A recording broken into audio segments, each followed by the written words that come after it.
Hello and welcome to today's episode that deals with an important aspect of the Indian political system, that is, the electoral system, its process and the stresses and strains faced by it.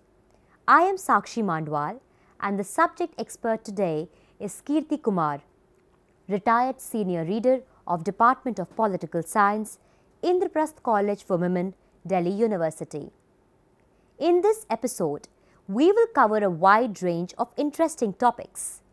We will examine the importance of the electoral system in a democracy, the various complexities in conducting elections, the electoral process, the roles of various officials who conduct it, the powers of the Election Commission, and so on.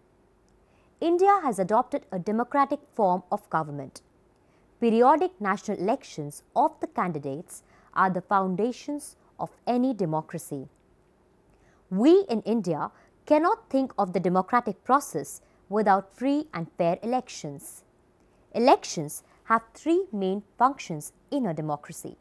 They are a means for people to choose their representatives in parliament, state legislative assemblies, as well as choosing the president and vice president.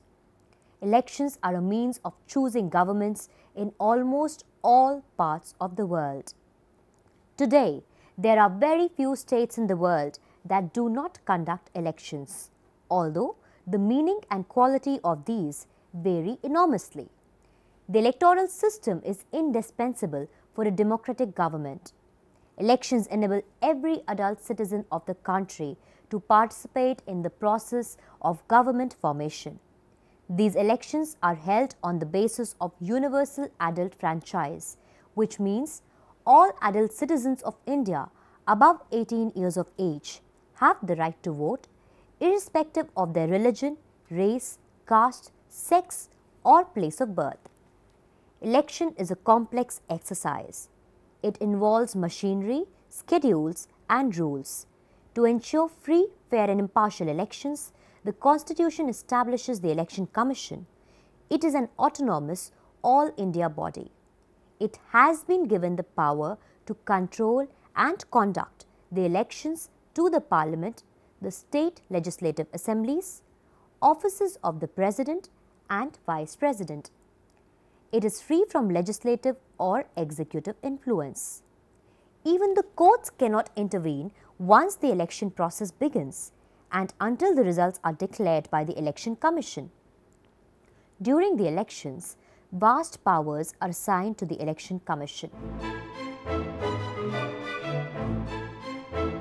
The Election Commission consists of the Chief Election Commissioner and such other election commissioners as may be decided by the President from time to time.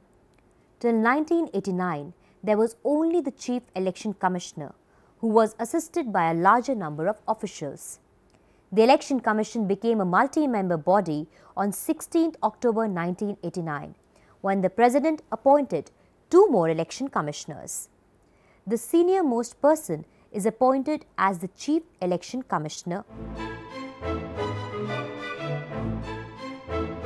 The Chief Election Commissioner and other election commissioners are appointed for a term of 6 years or till the age of 65, whichever is earlier. It is important that Chief Election Commissioner and other election commissioners should be free from all political interferences. The terms and conditions of their service cannot be changed to their disadvantage during their tenure. Though the Chief Election Commissioner is appointed by the President, he cannot be removed by him.